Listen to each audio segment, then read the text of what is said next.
Good evening. I'm Helen Mirren, and you're watching Documentary Now. For the past 50 years, Documentary Now has presented audiences with the world's most thought-provoking cinema. This season, to celebrate our golden anniversary, we take a look back at the films that helped shape, change, and innovate the world of documentary. We begin with a story of an Inuit, a director, and how you can't always believe what you see, in the 1985 film, Canuck Uncovered.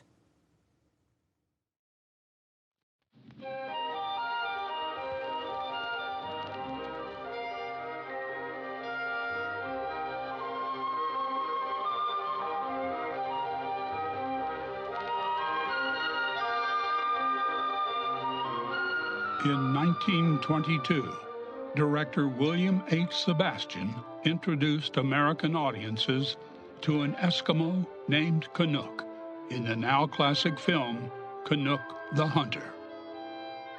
It was groundbreaking cinema, a box office success, and has been credited with creating the genre that we now call documentary. But questions about Canuck have always lingered. What was the relationship between filmmaker and subject? Were the actions depicted real or staged? Was the first documentary a documentary at all, or was it something else? Now, with new interviews and recently recovered footage, we can finally know the answers.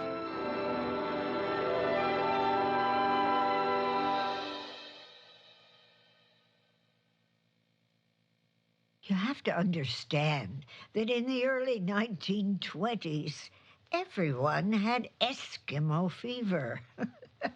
If you were hosting an exposition and your exposition had an Eskimo in it, people would line up around the block for a chance to see it.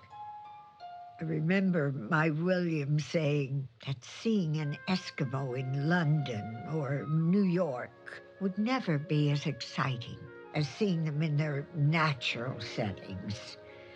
If he could find a way to do that, he said, he could make a fortune.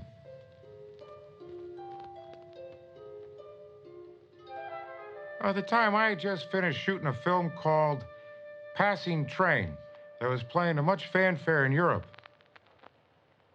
And Sebastian saw the film and he contacted me. No one had ever shot a film in the conditions he was proposing, but I could tell he had a vision. He would use words like realism and truth. And at that time, those words meant a great deal to me. And 2 weeks later, we arrived in Canada. I just took the job. Dearest Meredith, tomorrow we reach St. George. I am trembling with excitement. The very idea of committing these funny little monsters to film brings a smile to my face, even as my heart aches for you. When we finally arrived at the trading post, he told me to set up my camera and rounded up some local hunters. Now, Sebastian thought a good scene for his film would be Eskimos being puzzled by where the sound came from a gramophone. This really delighted him. He thought that was a funny idea. They all thought he was some sort of clown. I mean, these Eskimos were laughing, and he didn't care for their laughter. See, Sebastian assumed that due to his size advantage, he could impose his will physically on the Eskimo. But they were a wiry lot, I tell you. They just kicked the crap out of him. They shoved snow in his mouth. They shoved it in his butt. They cold cocked him, or they put his member in a block of ice and then stomped on it. The letters from Sebastian at this time were very dire. He was intent on coming home with nothing to show for his travels. He told me he wanted a drink, and I was against it, but I'll admit, I gave it to him. Because that's the kind of guy I was. I was a big enabler. And if you were trying to kick a habit, I gave you the thing you wanted. And it was then that we noticed the men in the village leaving en masse. And we were told that they were departing for a months-long hunt. And it was at that moment I saw amongst the women folk a solitary man waving. And that was Pipalock. And he saved our film. Yeah. My dearest Meredith, fortune has smiled upon us. I have discovered the star of our film. He is slow of mind, but this makes him a malleable subject that I can make do what I wish. There was an Eskimo girl who spoke a little English, and we hired her to be our translator. I agreed to translate, but I told them it was a mistake to work with Pipilok. The gods had cursed him in the head. Pipilok was everything Sebastian wanted and more. If you handed him a prop of any kind, he would take it and use it as something else.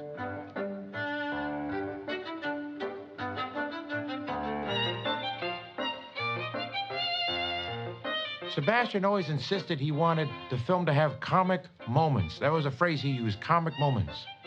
Pipilok, he was perfect at those. But if you needed Eskimos doing Eskimo things, he was not your guy. I mean, there was a reason Pipilok wasn't on the hunt with the rest of the men in the village. He wasn't just bad at being an Eskimo. I mean, there was something fundamentally wrong with this guy.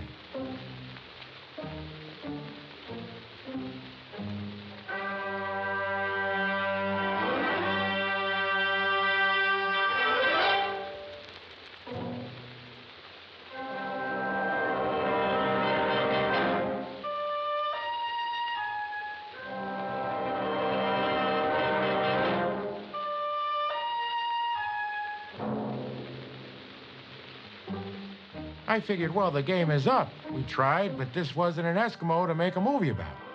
But Sebastian, he didn't agree.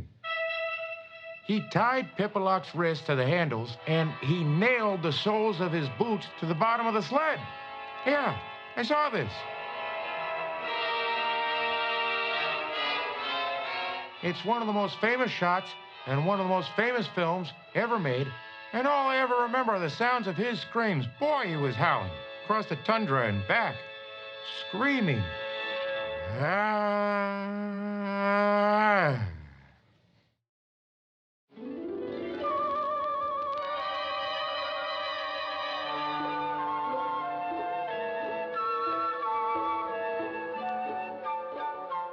Sebastian would brag to the women that he was making a real film with real people, but everything they did was fake. For the famous spear hunting scene, Sebastian would have several Eskimo women submerged underwater.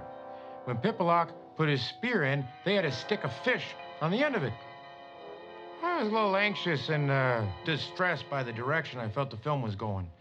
And I tried to speak to Sebastian, but at this point, he was drinking even more, and he started taking up with many of the local village women. He always talked about how fat they were and how they looked like guys. Ugly women, the Eskimo. My God, they were ugly. About 3 of them. My dearest Meredith, we are capturing the true Eskimo tradition like no one ever before. He was very pleased with how it was going, but he wanted to make certain that it looked as good as he hoped. Sebastian had set the film to be developed, and the first few reels made their way back to us. When Sebastian showed us the film, we all laughed. How silly it was that Pipilok looked like a hunter. But Pipilok was not laughing. After we watched the footage, I asked Pipilok what he thought. He told me there was no Pipilok. There was only Canuck. Oh. Dearest Meredith, the most adorable thing happened at the screening last night. Pipilok now believes he is the hunter we have made him out to be. He has started referring to himself as Canuck and insists we do the same. We all thought it was funny that night, but the next morning, as we were setting up for a shot of Pipilok emerging from his igloo, he wouldn't come out. Pipilok explained that he thought he looked too old in the footage he had seen the night before. There was a prostitute in town who painted her face. He suggested Sebastian hire her to make his face look younger. It took me upwards of an hour to explain that we wanted to pay her for something that wasn't sex. Canuck was such a sweet man. Simple, fragile, but sweet.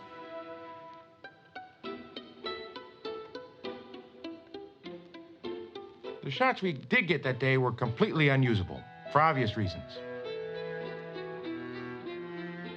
And that was just the beginning of things going south, I tell you. The whore has convinced Pippilock that we shouldn't have to wait until the end of the day to eat. Now he insists that we have a table with coffee and other craft services to enjoy in the downtime between shooting. You could sense that Sebastian felt he was losing control over his film, but he was stronger than Pippilock, so he used that to his advantage. Sebastian was, if nothing else, a bully. For the next hour, things went smoothly until Marie's pimp showed up. Oh boy, now this guy. He called himself Chakal, which is French for jackal. It turns out after Sebastian hit Pippilock, Marie went straight into town to get him. He felt outraged that the Eskimo wasn't being compensated. Sebastian said that's not how it works, and the man struck him across the face.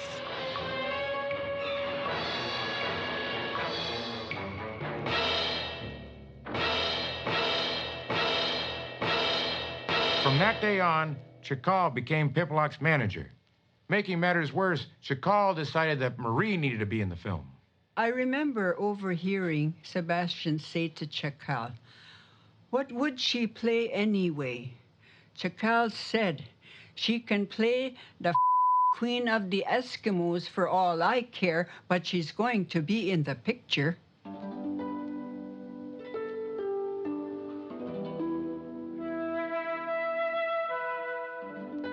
At that point, it was getting very difficult to shoot. Pippilock would only work 4 hours a day. I mean, I was about to tell Sebastian, "Hey, I'm leaving." And then the men came back from the hunt. Remember them? Now, Sebastian had left pieces of his clothing in pretty much every igloo in the village. And I figured he was a dead man. Sebastian had to leave in the dark of the night. The women gave him some blankets and some food, but assumed he would just die in the woods. That was okay. At first, it was fun for them to be sleeping with a fancy white man, but they told me he needed a lot of positive feedback sexually. That got tiresome. When I realized Sebastian had gone, I once again thought, well, hey, that's it. End of that. I'm going home. But then Chakal approaches me, and he says, I want to speak to you about my client. I say, go ahead. And he tells me that Pippilock would like to direct. I just laughed in his face. But I tell you, what I saw next completely changed my mind. Pippilock had put the camera on a sled. I asked him what he was doing, and he explained that if that sled ran alongside the sled he was on, it would make for a more interesting shot. And he was right, of course.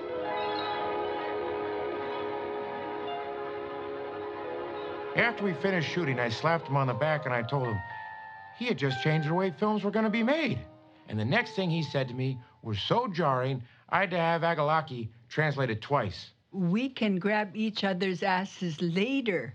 Let's make a film. There were more filmmaking innovations made in the next 3 days than there were in the previous 3 years, I tell you. Pippilock felt strongly that the camera should see what he was seeing. He kept calling it his point of view. We strapped the camera to the front of the sled facing out.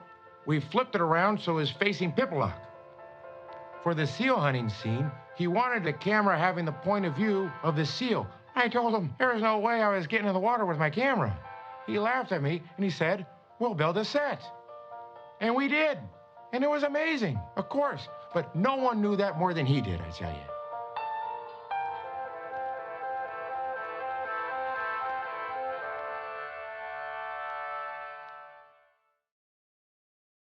I was on assignment with the Bureau of American Ethnography. We were traveling across country interviewing indigenous people at the time. I had just arrived at St. George when I heard a film was being shot. I was intrigued, of course, and found my way to their set. Pippilock wanted to record sound for the film. Not music, but actual dialogue. I said, "Pippilock, that's not how it works." I explained who I was, and his eyes went wide. I started immediately. When Pippilock fired Marie, she was very surprised. He told me he was making a film with realism and truth, and that a white woman had no place in it. Marie had told Chacal she had been fired from the film. He came to the set to put Pippilock straight.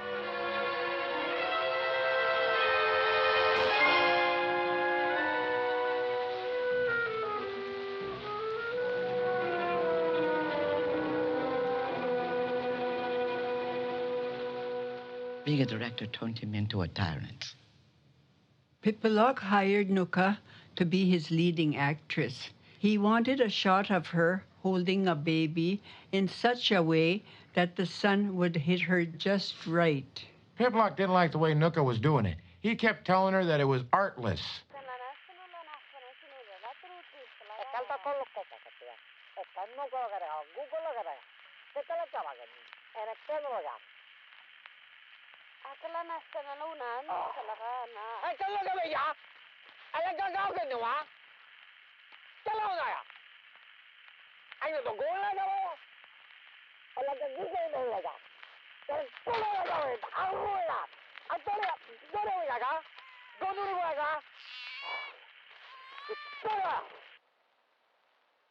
He was very angry. He was becoming completely unglued. He started working with his shirt off despite the bitter cold. And when we asked him about it, he would say things like, I am the cold. I am the northern wind. I am Canuck. And you have to remember, his name wasn't Canuck. It was Pippilock. The day of the blizzard, I said, well, he's not going to shoot. And he did. He kept yelling at us that we were cowards. He was going out there, with or without us. He kept saying the blizzard would fix all of the... What was the term? The third act problems. Alexander said, well, he's an Eskimo. At least he knows what he's doing. And I remember thinking, he's not an Eskimo, he's an idiot. He's gonna die.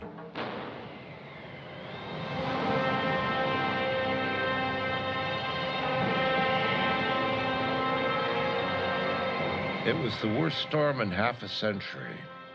Ships in the dock had been unmoored and lost to the sea. He never stood a chance. We never found him or the camera, no. But we had the film. Thank God I had that film. I kept the film. How about that? When Barnabas left, he asked if there was anything he could do for me. What she wanted was an associate producer's credit. I didn't know what that was, so I said yes. I walked Barnabas to the docks to wish him goodbye. And while we were waiting for his ship, we were approached by the most filthy beggar. Despite the beard and the hair, I knew it was Sebastian immediately. I mean, he was covered in feces. His own. When I asked him why, he said, to keep the wolves away. I mean, he had really gone nuts. Barnabas cleaned him up and bought him a ticket home. It's more than I would have done, I'll tell you that much. We returned home, and I tell you, I was so excited for Sebastian to see what Pippilock had shot.